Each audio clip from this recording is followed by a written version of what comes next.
Давайте бір түнгі анекдот тыңдай қалсын. Бар ма сен анекдот негізі? Мен шығарайын осы анекдот. Короче, бір ит болған қабаған ич, короче, шына. И септі тұрады екен да, и сол қайыр кетін сеп жететін бір мышық білет екен да, короче.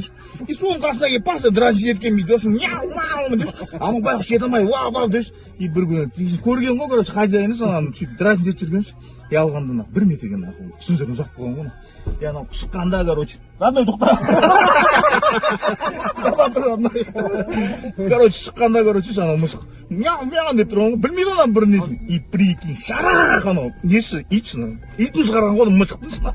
И пес алам атыр, бля, білмей қалдым. В эту ночь сияй ярче звезд луна.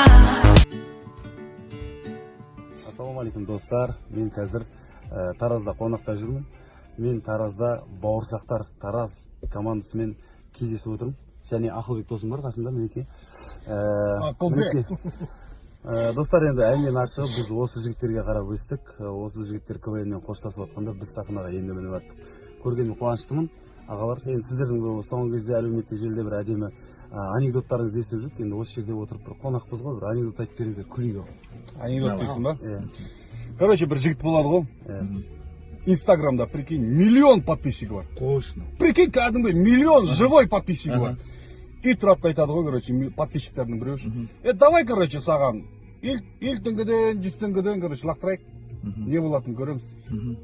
И анау тұрады, давай лақтырыңдар дейді ғой, прикинь, жағдай жасап алам, машина, короче, Дубай, не Дубай, прикинь, селфи, негрлермен селфи, прикинь. Анекдот, болып болған анекдот па, мен білемін.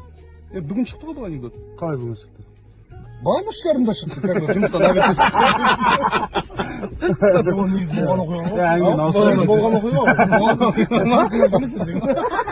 Мен танимын ол баланы. 4 баласы бар. Еще әйелінің Каспий комзақ болған. В эту ночь